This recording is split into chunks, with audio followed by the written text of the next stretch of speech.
the north. First of all, let me say I'm very impressed by you all. I managed to get 20 years ago 5 years through university without ever being in any university building prior to 10 o'clock and still hold a PhD. So it'll work out, but it's great that you'll do this otherwise, and I think university might have changed a little bit since the times that I spent in Dortmund. You are not that old. Excuse me? You are not that old. No, but old. still, it's 20 years ago, so I'm older than you might think. I'm glad to be able to speak to you about the value of public policy for innovation. You already saw the triangle, and I'll come back to that later on. Working for the Senate Chancellery in Hamburg, I'm basically speaking to you from the heart of executive politics. Since I'm responsible for media policies and haven't worked on social affairs for more than 5 years since I left the Federal Ministry for Labor and Social Affairs, I will focus more or less on the abstract and procedural aspects of public policy. When you address questions of demographic change within a society, you also address questions and problems that need a reliable answer and solution which is binding for all citizens. Hence, you enter the realm of politics and public policy, because in representative democracies like Germany is one, it is still the state, the parliament, the government, which ensures that political policies are generally and in a universal way binding for everybody. This is also true for social innovations. It's not about particular interests, like in the other two sides of the triangle, in the business side and the civic society side, but it is about the common good, which is at the heart of what public policy is all about. One of the most popular definitions of politics goes back to the US sociologist Talcott Parsons, who divided every social process into 4 different dimensions. And he does this in a very systematic way, starting from the individual and scaling up to societies. He differentiates between 4 different functions that each of these processes has. Number 1 is adaptation, which means our materialistic reproduction, the production of goods and deeds for a society, and it is dealt by the economy. The second one is integration, which includes the solidarity structures in families and other close-knit environments. The third one, the most complicated one to remember, at least it took me a hard time, is latent pattern maintenance, which means the reproduction of cultural values and interpretations of the world that we are living in. And the fourth one is goal attainment, which means the definition of universally binding rules in political processes dominated by the exercise of power, both social and communicative. And it's this fourth dimension, the dimension of goal attainment, that I want to talk about, the definition of goals and the strategies to achieve these goals. This fourth dimension of politics cannot be compensated by the other 3. It delivers very specific deeds to our society, providing orientation as much as guidance. The definition of social and political goals and the process of pursuing and attaining them is one which is deeply embedded into every society. Another scientist, David Easton, who died earlier this summer, developed a very simple model of politics that you'll probably stumble upon during your studies if you not have already during school. It views politics as a problem-solving system which needs social input on the one side and produces a political output on the other side, which is then again discussed by social actors and businesses, generating new input.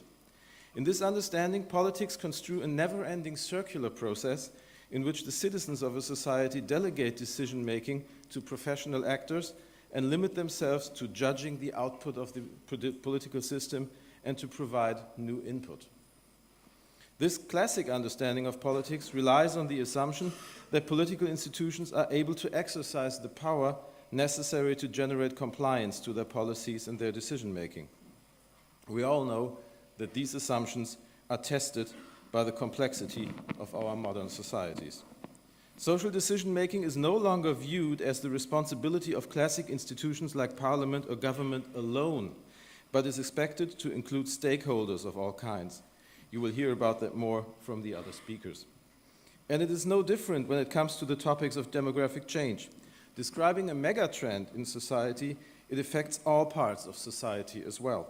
Thus, it cannot be dealt with in a strict, almost technical and systematic way. It needs social discourse in order to generate public policies which guarantee support and compliance.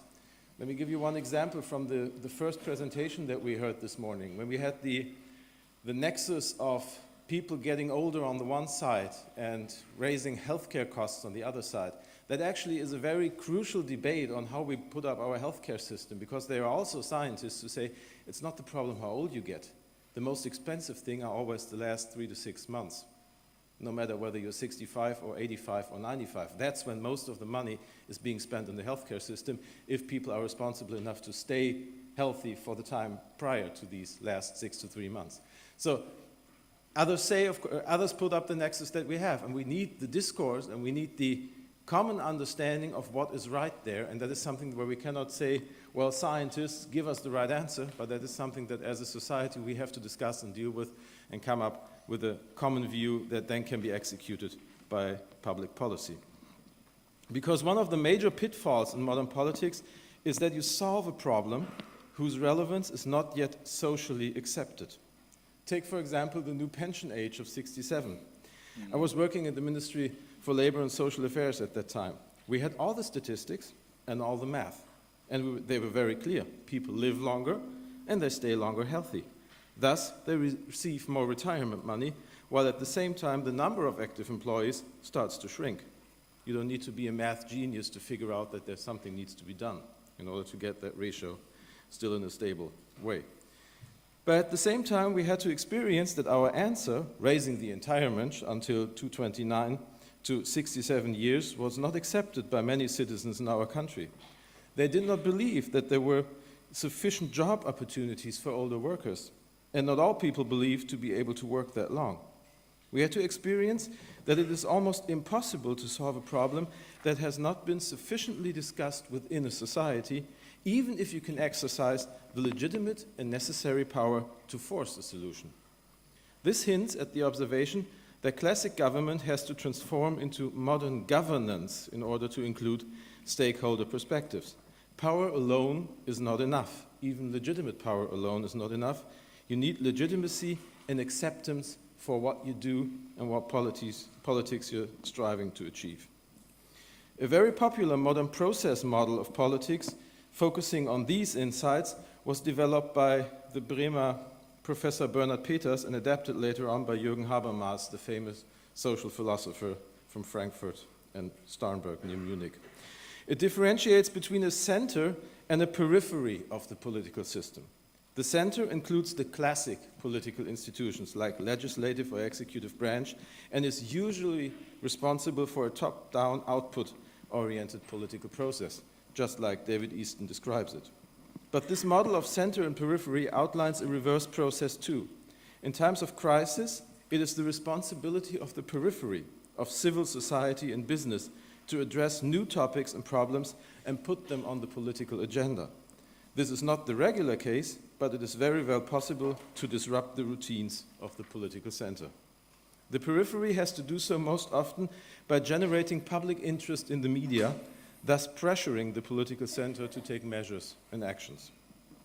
This realistic model relies heavily on the classic differentiation between, I use the two German words because you cannot translate them that easily, Meinungsbildung, if you want to say so, public opinion on the one side, and Willensbildung, the formulation of a political will in the political process. Meinungsbildung is the outcome of debate within society in general, including many different perspectives and ideas. It is not directly binding, but it shapes and limits the options for political decisions. Willensbildung, on the other hand, includes the formally legitimized decision-making of professional political institutions representing the will of the people. This is where public policy is generated. It marks an aspect of politics which cannot be left to private actors alone. It needs the formal legitimacy of democratic institutions. And this is also where we have maybe a difference that we sometimes have in the discussion about public policy between the Anglo-Saxon politics model and the German politics model, because as Horn Keller pointed out, we in Germany view the state as being a part of society, as being an agent of a society, institutions that help us formulate and act upon what we want for our society and for our country. Opposed to that, in many Anglo-Saxon countries, and especially in the US, People see the state as something outside and opposed to society. And you have always the struggle with society on the one side and the state on the other side. Nobody in Germany would ever demand for small government in the way that the US do, thinking that government itself would infringe on people. Quite the opposite is true. Everybody's asking for like expansion of government. Yesterday I was talking with startup companies, business. They were demanding a larger role in government, in public spending, in helping them to do their business. So it's quite the opposite there. We expect state to be an agent for society, providing the framework for society. But in today's societies, even this Willensbildung by the political center and by the political institutions is based on governance structures which ensure participation and inclusion of citizens and interest groups. The times in which politics could righteously assume the power to regulate a society or foster innovation alone are long gone. Today's governance focuses on political steering within a functionally differentiated society and not on the steering of this society. That's a major difference. We are acting within a complicated and complex structure. We are not assuming that we are the ones who could steer the entire thing. There is no generally accepted definition of governance yet, but the following aspects are more or less consensual. Governance means steering or coordination as a management of interdependencies between collective actors. It combines different regulatory frameworks such as the market or the majority rule, as well as scientific input. It establishes new specific patterns of interaction and forms of collective actions, for example, in networks. And it transcends organizational boundaries and aims for the inclusion of insiders and outsiders. So it's also one of our responsibilities to get those people into the process that were standing next to the process and were not part of it. At the core of modern governance lies the establishment of networks of public policies in which the state is first among equals, but cannot exercise a primacy in negotiations among diverse political, social, scientific, economic, or private actors. Accepting this might even offer the state new power options he would lose while clinging to old and overcome concepts of social steering. You work with incentives, for example, both financially and persuasive, and you need partners to organize change. Governance is thus a modern development of classic assumptions. All modern societies are based on the willingness of their people to participate, and they need to be principally open to all kinds of participation, not just a single vote every 4 or 5 years. As a mature democracy, Germany has developed many forms of participations, a lot of them over the last couple of years due to the new possibilities of the internet. But while participation is the necessary fuel for everyday democracy, it does not need to be exercised every day by everybody. For a defined period of time, we delegate power to professional decision makers who represent us and our interests. This representation is a defining part of democracy. There are liberal political thinkers who even argue that a general and growing wish for more participation in the political process of modern societies is a sign of an emerging crisis.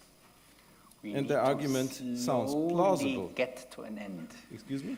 To slowly get to Yeah, an we end. get slowly we will get to an end. And their argument sounds plausible. People who tend to become unhappy about the way they are governed also tend to reclaim their right to self-governance. This is a wise reaction, but on an individual level, you still need time and resources to raise your voice publicly. This is why modern societies do not only need participation, but also trust in order to maintain a certain necessary inner coherence. Modern societies are too complex to be understood by every citizen to their full extent. They need functional elites and specialists who are delegated the power. But these specialists need to be properly controlled. One way to do so is the transparency of the political process. You may know that Hamburg is the first federal state in Germany which has passed transparency legislation in order to do so, forcing government to open its vaults and show everybody what we are doing. Transparency bears the potential to enhance the rationality and the argumentative level of governing and politics because it provides necessary information in order to ask the right questions.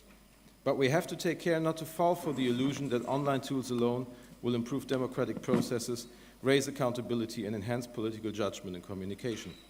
Finding the right topic, the right partners, the right platform, and the right culture of discussion will remain at the core of political and administrative competences. New digital options are no all-embracing alternative. They are a necessary but no sufficient addition to this process. In terms of demographic change, for example, this may mean that you open the planning process to aspects of age-appropriate living and incorporate views in decision-making of those whose articulation might otherwise remain unheard. In the end, it is the political system which has to decide and draft the plan for social goal attainment and innovation, but it will be able to exercise its duties in a much more efficient and more accepted way if it incorporates these new ways of decision-making and public debate. It's all about the management of priorities there. Therefore, public policy needs to stay true to the concept of public. It has to remain open in principle to the rules and regulation of public discourse and its forceless force of the better argument, which can put pressure even on the most powerful government. All authorities can be questioned. They have to be able to argue for and justify their legitimacy, thus enhancing the quality of their public policies. Thank you very much. Thank you. Let me also give you something. Thank you very, very much.